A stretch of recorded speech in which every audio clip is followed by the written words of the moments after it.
Welcome to KeeleSports. Joining me in the man cave is Scott, a very special guest and a good friend of mine. Even though he cheers for the Raiders, Scott is a really smart guy, and he really does his homework. He knows a lot about sports and statistics, and I'm very excited and happy to have him on the show. How you doing? Doing good. And Sacramento Kings, of course. I always depressing year to be a Kings fan. Such a great start, such a terrible finish, and Ty Corbin in the middle, which made everything bad. Always makes everything bad. That's true. DeMarcus Cousins, though, were a big bright spot, right, for the team.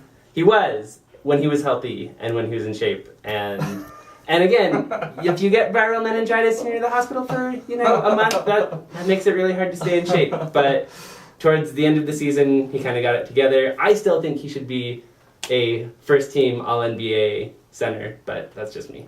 So possibly second team because the brow is pretty good. But he plays forward more than center. Mm-hmm. So. Yeah, I remember coming into the All-Star game, he was in the top 5 in points per game and in the top 5 in rebounds per game. Yeah, and that's how he ended too. Mm-hmm. Wow, that's crazy. Yeah, he's definitely super talented and super fun to watch. Scott is here to help me break down the NBA playoffs. We're going to go through each series and talk about who we think is going to come out of the series and why. Here's how it's going to work. I'm going to start. I'll say the series, and I'll say who I think is going to come out of it. And Scott here is going to help me, and he's going to put us on the right path. Like I said, he does great homework, and he's super smart with sports and statistics. So let's see. Starting the East here with the 4-5 matchup. Toronto Raptors and Washington Wizards. I think the Raptors have been kind of overrated all year. I don't think they're as good as their record shows. I really like the Wizards. I think they have more talent than the Raptors.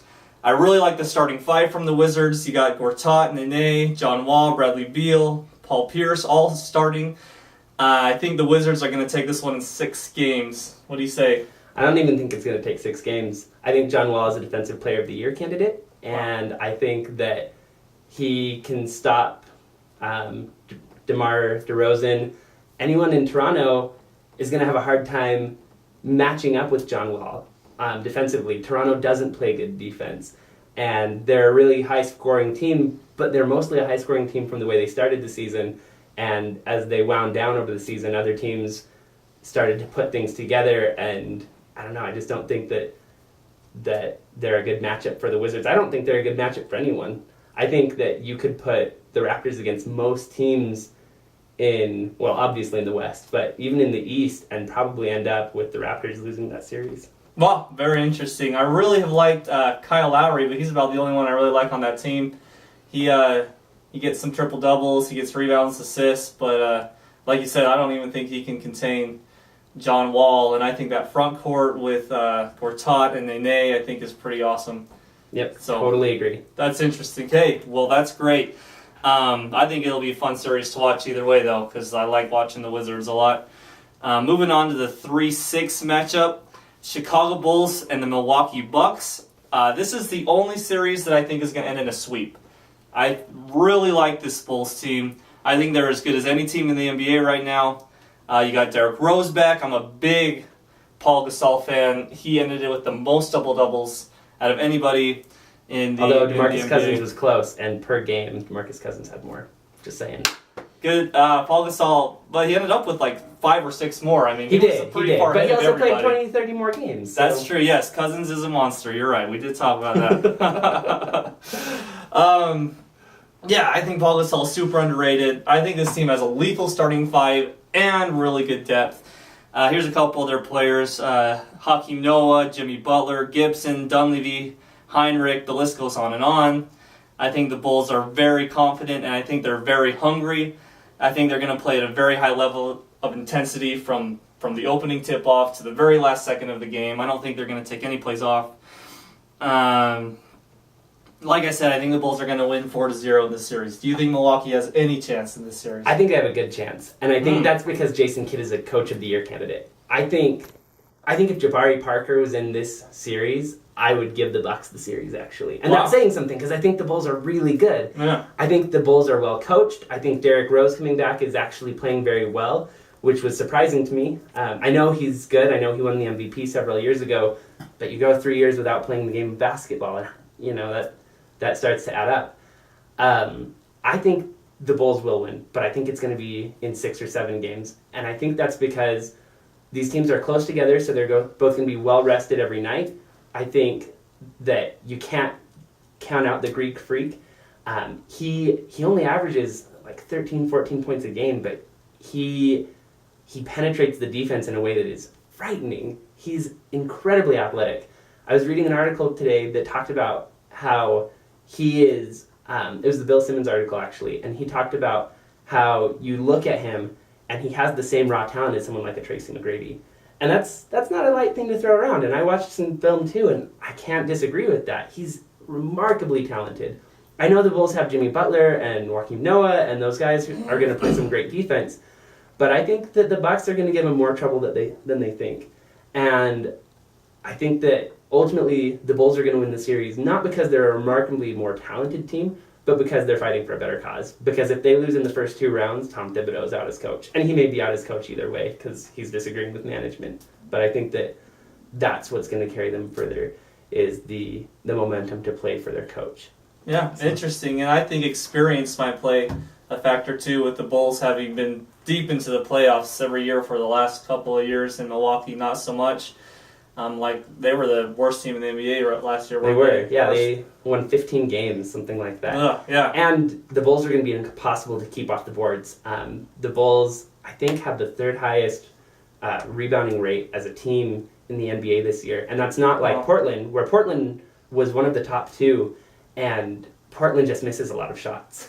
Portland throws up so many missed shots, and you have the Bulls who play a slower pace, who are much more of a controlled, efficient team, and they just don't give second chances to their opponents, and that's what's going to hurt the Bucks. Is the Bucks, like you said, are a young team that under pressure will probably take more bad shots. Even though they're really well coached, their shot selection is going to fail them in the end, and it'll be interesting to see how both of these teams are looking next year. Yeah. So. Wow, super interesting. Like I said, Scott really does his homework, and he knows a ton about this stuff. I love talking to him about sports. The next matchup, 2-7 matchup, Cleveland Cavaliers and the Boston Celtics. I think this one's going to be over in 5 games. I give the Celtics 1 game. I'm not sure where it's going to come. Maybe they'll still win one of the first ones in Cleveland, or maybe they can win game 3 at home. But I think this is going to be over in 5. LeBron James, best player in the NBA right now. He has this team playing winning basketball. So what do you think? Over or under 1 game for the Boston Celtics? Under.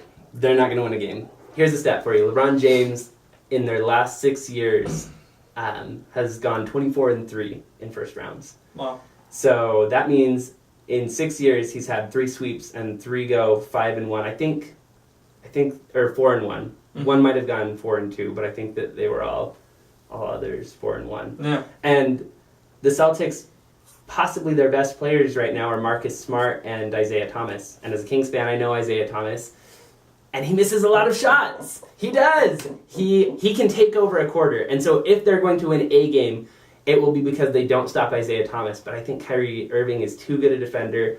I think LeBron James is too dominant. There isn't anyone on this Celtics team that has the defensive chops to stop him. Yeah, they've got also a couple defenders on that Cleveland team. Even Shumpert, he's a pretty good defensive player. Maybe they'll put him on Isaiah Thomas a little bit. Mm-hmm. I don't know. Okay, interesting. Less than I even have for the Celtics.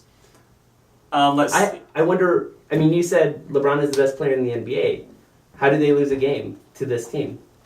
Oh, man, I don't know. I think that, like I said, the Bulls are really hungry, and I don't think they're going to take any plays off. Where I think maybe the Cavs might be a little comfortable with their position. LeBron's been saying he's been in chill mode sometimes in some games. I think maybe Cleveland will lose a close game. Maybe one of the first couple games they won't be ready, or maybe the first game back in Boston. I think Boston might be really pumped up, and Cleveland will have a comfortable 2-0 lead. I see it as a possibility as them dropping to win 4 games in a row in playoffs. I think is tough. So I think maybe they drop a game, but It's possible. I just think they've been playing great of late. They're one of the few teams that really charged into the playoffs. Yeah, no, At least I in the can see East, a sweep so. for sure too. I definitely can see that. Next one, we got Atlanta Hawks versus the Brooklyn Nets. Now, I'm going to be honest with you. I had the Brooklyn Nets as my dark horse team at the beginning of the year, and they really haven't done anything to make me believe in them this year. They've been a pretty big They're mess. a very, very dark horse. Yes, well, at the beginning of the year, I was saying I think this team could finish 4 seed, 5 seed, make some noise in the playoffs, and they definitely did more disappointing than I thought. But I really still want to pick them in this series, and I know the Hawks are awesome, and I know how great they've been. Now let me just give you a couple reasons here. First of all, I feel like the Nets are a lot more experienced than the Hawks. They have a lot of playoff experience under their belt, whereas the Hawks, not so much. I feel like the Nets, last year as a 6th seed, they won their first round. They were the underdogs, so they know what it's like to win as underdogs. They know how to win when they don't have home court advantage. They ended up losing in the second round to the Miami Heat. I like how the Nets have looked these last few weeks. They have some good bench players, Jarrett Jack, Mason Plumlee. I really like Plumlee. I really like Brook Lopez. I feel like Brook Lopez is going to give Atlanta a lot of trouble down low. Paul Millsap being on the Jazz, I know that he's undersized a little bit. I don't know if he can really guard him. Al Horford isn't as tall as he is either. Also, I think Joe Johnson's going to be a big matchup problem. Damari Carroll, I don't think, can guard him. I don't think Kyle Korver can guard him. So I think there are some matchups that the Nets might be able to exploit. On the Hawks side, they've always underachieved in the playoffs. They've always come in as a favorite. They always seem like they're going home early. I looked it up, and ever since they've been the Atlanta Hawks in 1968, they've never won more than one playoff series in the playoffs. And most recently, the last 3 years in a row, they've lost in the first round of the playoffs. They've been knocked out. And I know that this team is different from those teams, but their 2 best players, Jeff Teague and Al Horford, are still the same. Last thing I'm going to say about this matchup, I'll turn it over to you. It seems like in the playoffs, superstars step up, particularly the experienced superstars. When I look at this Hawks team, I see a lot of good players playing together. I don't see anybody who can really step up and be that guy in the playoffs. Al Horford's great. I think that Brook Lopez is going to contain him. I think that I can see Brook Lopez, Joe Johnson, and Darren Williams being the guys who step up and being the difference in the series. I know it's crazy. I don't know if I really am going to pick the Nets. I'm right there on the edge. So I don't know. Do you think I'm crazy for thinking the Nets actually have a chance I think you're totally making this crazy. a series? I think you're totally crazy. And I say that because as much as individual players step in the playoffs, so do teams. Teams tighten their rotations. They go from playing 10, 11 guys a night down to 8. Mm-hmm. And those 8 players have to be your best players. And I think you're right. I think Joe Johnson may create some matchup problems for the Nets. Not as much For the Hawks, yeah. Or for the Hawks, yeah. I think Brook Lopez won't cause as many problems as you're thinking, because I think that Horford and their front line in general, Millsap, will tighten down. But here's the biggest key for me. The biggest key for me is their coach, Mike Budenholzer. I think that's how you say his name. And he's got this team as the number 2 team in the league in assists, behind the Golden State Warriors. And you can't stop the ball from moving around on them. The Nets don't have enough good defenders. Darren Williams has very clearly lost a step, and he was never as good as a guy like Chris Paul anyway. Sorry, as a Jazz fan, I know that hurts. But he's not going to be able to stop the penetration that the Atlanta guards are going to have. And their top 8, their 1 through 8, are better than than the Nets. Yeah. I think that the Hawks were going to make the Eastern Conference Finals, if only because of the fact that they're playing an 8 seed that barely snuck into the playoffs and weren't that good for most of the year. They've been really hot lately. I think they've gone 7-3 or 10-3 over the last 10-13 games. Yeah. And then they're going to play the winner of the Wizards-Raptors series, and neither of those teams blow me away either. Mm-hmm. I know the Hawks lack experience, but they have a lot of pieces that have it. and their team ultimately is going to be really tightly knit together. They're a team that could lose one of their top 8 guys and still be okay because their 9-10 guys could slide into some of those roles. Yeah. So, yeah. No, but great the ball information. movement. The ball movement is what's going to kill the Nets. They're just not going to have a chance. Yeah, thanks. On a side note, I think the Nets or the Hawks really dodged a bullet when the Bulls took that 3 seed in the last game of the season. Yeah. I think the Bulls would have really given them a run for their money.